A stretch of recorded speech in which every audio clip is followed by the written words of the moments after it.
tiếp tục cái series làm ná gỗ đó nha mọi người. Cũng là cái gỗ mai mà hôm nay cái video này rất là đặc biệt ha. Video này mình dành riêng làm cho làm tặng cho một khách rất là đặc biệt luôn mọi người. Một khách là ở Quảng Trị ha. Bác ấy tên là anh Đức. Một khách hàng rất là thân thiết và dễ thương nha mọi người, lấy sỉ của mình ha. Thì bác ấy nhờ mình làm một cái chiếc ná chặt 8 cho nó mập mạp, mà bác ấy yêu cầu mình làm cái cổ trái tim, mà không biết làm được hay không đây, chứ mình làm bằng dao, mà nếu mà mình làm phét gỗ cái cổ trái tim thì mình phét chắc lòi giấy mình luôn, không biết phét nổi không nữa. Bác Đức chơi kiểu này là chết em rồi bác Đức ơi. Rồi ok, triển cỡ nào cũng chơi hết. Chặt 8 phôm nâu.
Rồi cuối cùng thì mình cũng đã hoàn thiện xong rồi ha mọi người. Bác Đức nhà mình ít có ác lắm, móc trái tim nữa, móc lò giấy em luôn nha bác Đức. Gỗ mai chạc 8, đầu U1 16. Phơm này là phơm ôm ha, nù.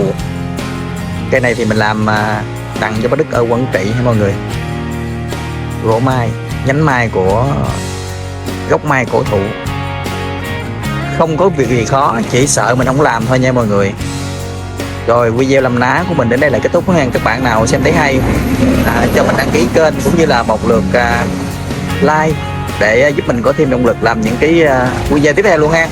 Còn những anh em nào mà chưa biết tìm được cái sản phẩm để làm được cái đầu chạc cho nét nè, những cái cây dũa thì mấy anh em bấm vô cái đường link mình có để cái giỏ hàng, cái đường link giỏ hàng, những cái dụng cụ hỗ trợ cho mình làm ná. Anh em bấm vô đó, mình đang bán liên kết với Shopee ha. Gồm có giấy nhám, dũa tròn, dũa bắn nguyệt này đầy đủ các kiểu ha. Rồi cảm ơn tất cả một lần nữa, cảm ơn tất cả có xem video luôn. Bây giờ xin chào và hẹn gặp lại.